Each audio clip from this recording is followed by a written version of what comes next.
मनाचा एवढा उदारपणा दाखवण्याची काही गरज होती? अहो यात उदारपणा कसला? सुलो, आपण चांगले आहोत म्हणून सगळं जग आपल्यासारखंच आहे असं समजणं भ्रम आहे, भ्रम. आणि लोक तर आपल्या चांगुलपणाचा फायदा घेण्याकरता टपलेलच असतात. नेमकं तेच होतं इथे. हे मीडियावाले काय कशाचंही भांडवल करतात. अहो मी फक्त हाच विचार केला की शेवटी रक्ताचं नातं आहे आपलं. रक्ताचं नातं असतं ना तर त्यांनी गावभर इनामदारांच्या घराण्याची अब्रू अशी वेशीला टांगली नसती. आणि मीडियाबद्दल म्हणाल तर आबासाहेबांच्या सांगण्यावरून पोलिसांनी हर्षवर्धनला पकडला आणि लाथाबुक्क्यांनी मारला हे उद्या वृत्तपत्रांनी छापून दिलं मीडियानी तरी सुद्धा मला काहीही वाटणार नाही. अहो पण सुलक्षणा, सरळ वागणं, पोटामध्ये मायेचं कोठार, मायेचा झरा, स्त्रोत हे सगळे तुमचे प्रॉब्लेम आहेत. त्यामुळे कोणावरी मी समजू शकतो, कोणावरी अन्याय झाला की तुम्हाला खपत नाही, परंतु तो अन्याय नसून आम्ही ज्याला त्याला ज्याच्या त्याच्या चुकीची शिक्षा दिलेली असते. तुम्हाला वाटतं तो अन्याय आहे. आता येऊ दे भाऊजींना घरी, चांगला जाब विचारते त्यांना. नको नको नको नको, काही जाब नको, जबाब नको, कबुली नको, काही नको. त्या घराच्या उंबरड्याच्या आत सुद्धा त्यांनी यायचं नाही. तो पायपोस असतो ना, त्या पायपोसाची लायकी सुद्धा ह्याच्यापेक्षा जास्त आहे. आमचा एक प्रॉब्लेम आहे सुलक्षण, मला कितीही राग आला तरी आम्ही तुमच्यावरती रागू नाही शकत. मग तो राग आमच्या मनातल्या मनातच राहतो, मस्त गरम होतं. साहेब मी काय म्हणते, झालं गेलं गंगेला मिळालं असं म्हणूया ना. यापुढे असं नाही होणार. असे काय पाहताय? नाही, क्षमा मागण्याची तुमची तऱ्हा सुद्धा अजब आहे. म्हणजे तुमच्या या क्षमेसाठी तुमचे 100 गुन्हे आम्ही आधीच माफ करून टाकतो. साहेब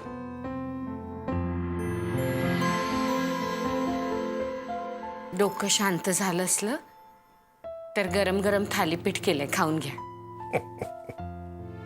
ही म्हण आहे ना, पुरुषांचं हृदय जिंकण्यासाठी नेमका मार्ग म्हणजे त्याचं पोट. तुमच्या बाबतीत अगदी खरं आहे. म्हणजे तुला पाहिल्यानंतरच पोट भरतं, आणखीन काय सांगू.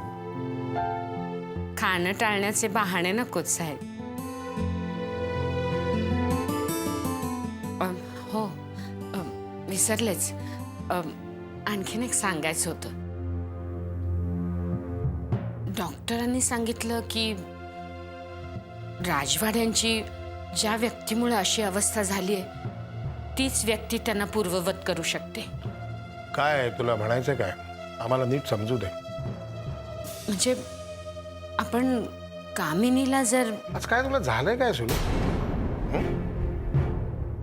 आबासाहेब इनामदारांची बायको असण्यापेक्षा तू दिग्विजय राजांची आई असल्यासारखीच बोलतेस. नाही, म्हणजे मी फक्त असा विचार केला की तुलो इतक्या हुशार माणसाच्या आयुष्यामध्ये ही भया आली कामिनी आणि त्या माणसाचं वाटोळ करून टाकली. ती बाई जर इथे आली आणि इथे पुन्हा असेच बुद्धिदरिद्र जन्माला आले किंवा आसपास आले तर मी काय करू? त्या बाईला आम्हाला आमच्या घरापासून लांब ठेवायचं आहे.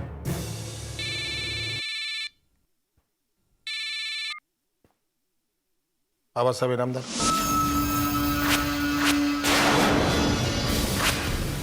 कामिनी शेखरची, आय मीन चंद्रशेखरची वकील.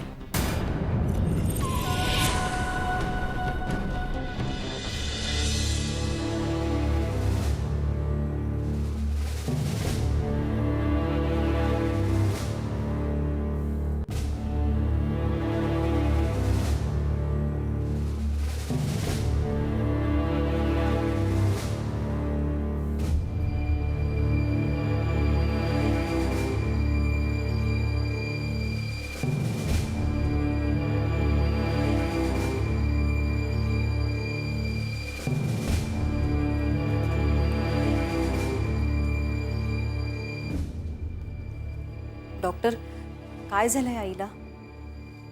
काही विशेष नाही, टेन्शन घेतल्यामुळे सगळं झालंय.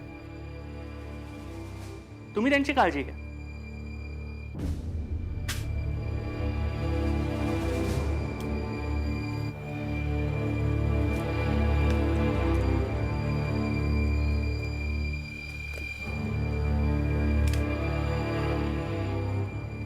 ह्याच्यावर माझा नंबर आहे. तसंच काय वाटलं तर मला फोन करा. Thanks doctor. Okay.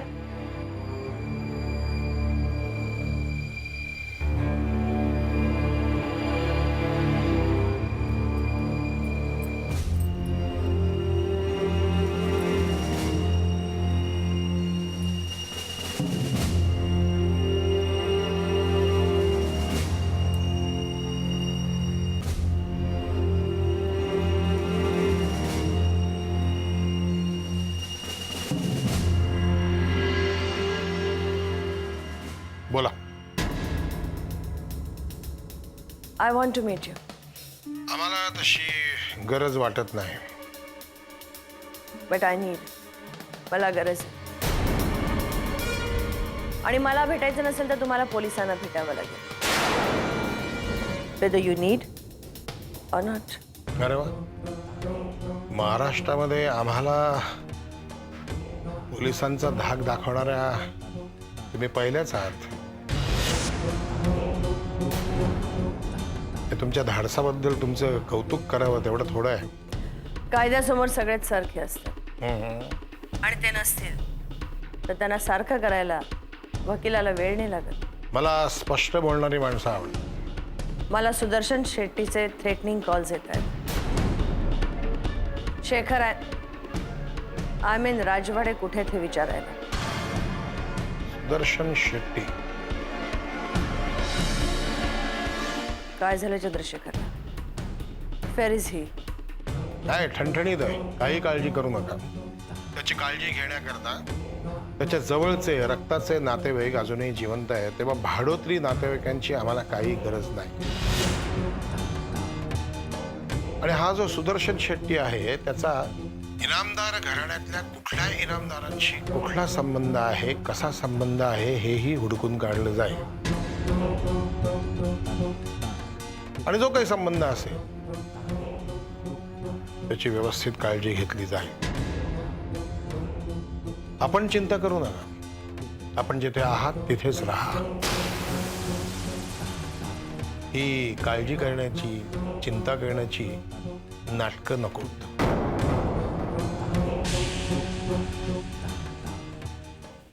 Sudarshan Shetty. कोण सुदर्शन शेट्टी? हा, तेच हुडकून काढायचं आहे आम्हाला की इनामदारांच्या घराण्यातल्या कोणत्या इनामदाराशी या सुदर्शन शेट्टीचा संबंध आलेला आहे आणि कोणाच्या वतीने हा सुदर्शन शेट्टी या बाईंना अशा धमक्या देण्याचं सत्कृत्य करतो आहे.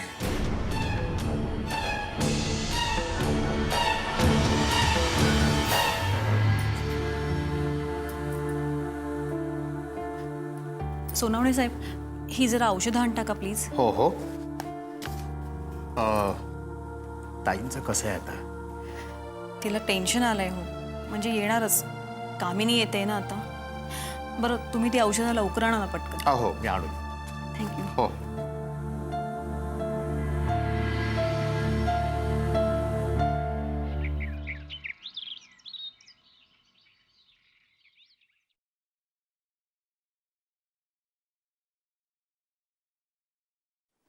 या, आपलीच वाट बघत होतो. बोला.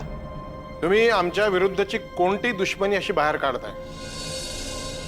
म्हणजे आबासाहेब इनामदार तुरुंगात गेलेले बघायला आवडेल असं म्हणणारे खूप आहेत. आजपर्यंत कोणी तसा प्रयत्न मात्र केलेला नाहीये, कारण ते खूप अवघड आहे. पण तुम्ही मात्र दिग्विजय इनामदार, तुम्ही हा प्रयत्न करता आहात आणि असेच प्रयत्न सातत्याने सुरू ठेवलेत तर एखाद्या दिवशी तुम्हाला यश येईल सुद्धा. मी समजलो नाही. समजावतो. सुदर्शन शेट्टी कोण आहे?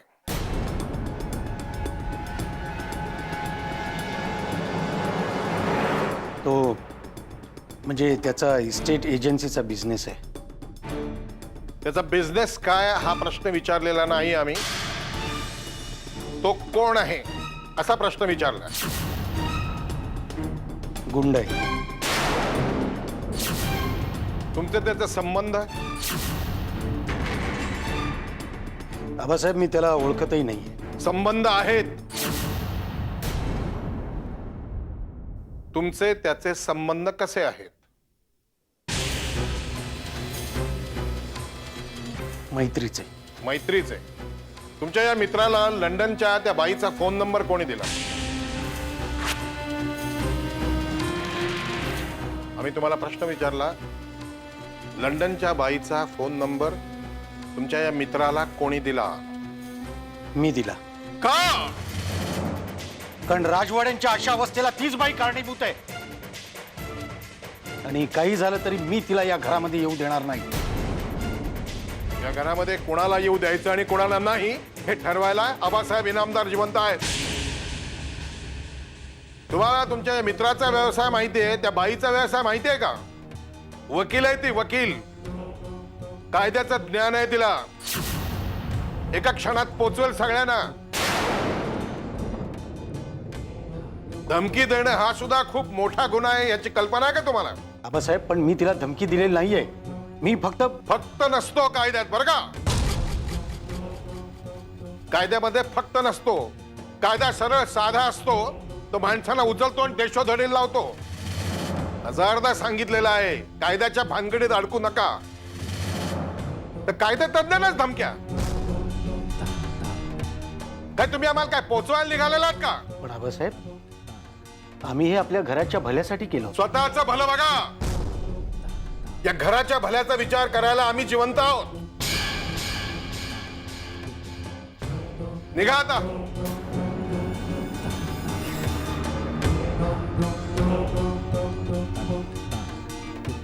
शेट्टी.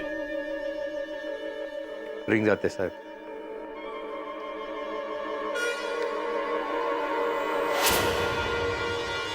आबासाहेब इनामदार.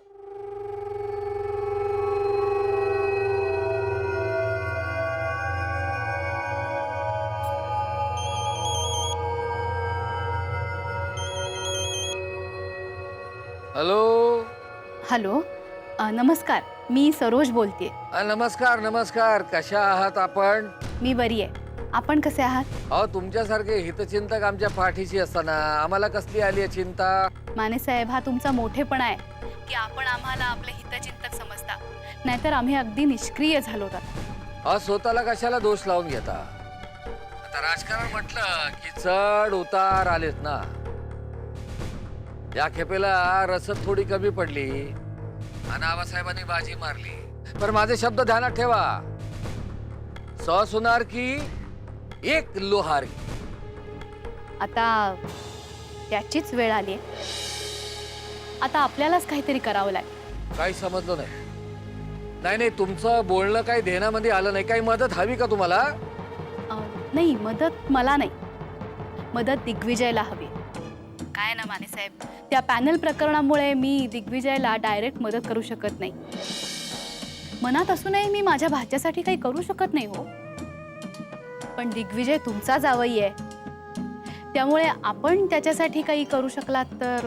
हवे सांगायची काय आवश्यकता? तुम्हाला दिग्विजय रावांसंबंधी जेवढं वाटतं ना, त्याच्यापेक्षा काकांवर जास्त आम्हाला वाटतं.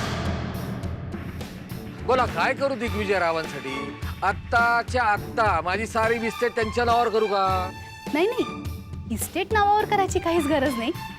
फक्त राजवाड्यांना शोधण्यात दिग्विजयला मदत करा म्हणजे झालं. अहो हे तुम्ही सांगायची काय गरज आहे? आत्ताच्या आत्ता सीएम साहेबांना किंवा डेप्युटी सीएम साहेबांना फोन लावतो. थँक्यू माने साहेब, थँक्यू सो मच. अहो आमच्या जावयाबद्दल तुम्हाला हे एवढं वाटतं, खरं तर आम्ही तुम्हाला थँक्यू म्हटलं पाहिजे. माने साहेब, तुम्ही आता आणखी स्तुती सुमनं उधळण्याच्या आधी मी फोन ठेवते. बरं आहे.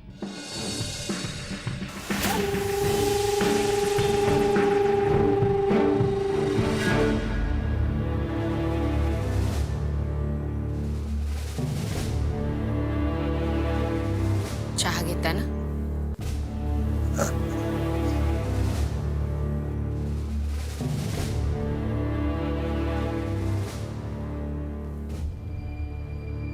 अजून काही पत्ता लागला नाही.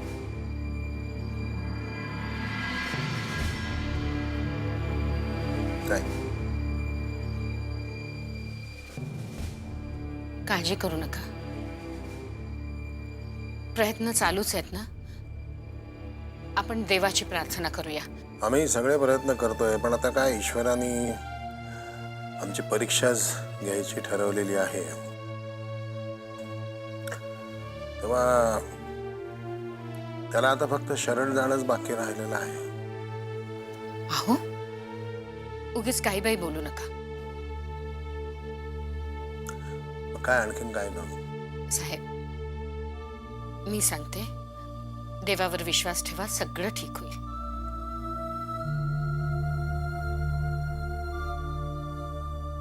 गुंता सोडवण्याकरता मी जेवढे प्रयत्न करतो तेवढा गुंता अधिक वाढतच चाललेला आहे. कारण गुंता जो निर्माण करतो ना, तोच त्याच्यात गुंतत जातो.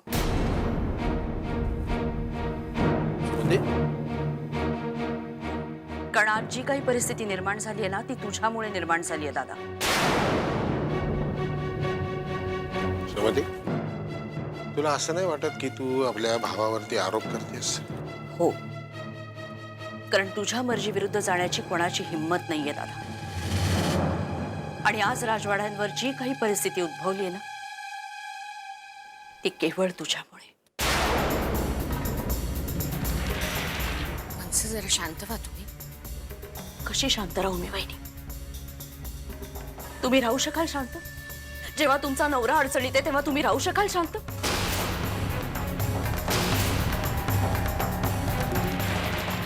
राजवाड्यांच्या ह्या परिस्थितीला फक्त दादा जबाबदार आहे.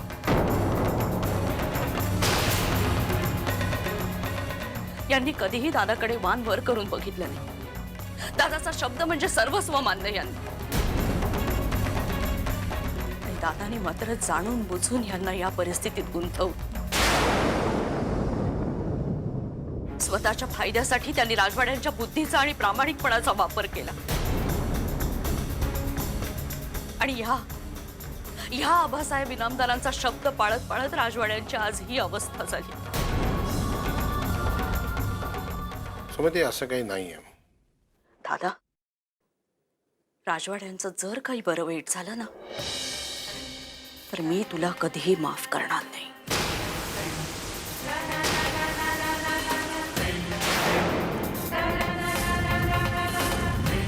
कधीही नाही. वंस, अहो वंस, माझं जरा ऐकता का तुम्ही?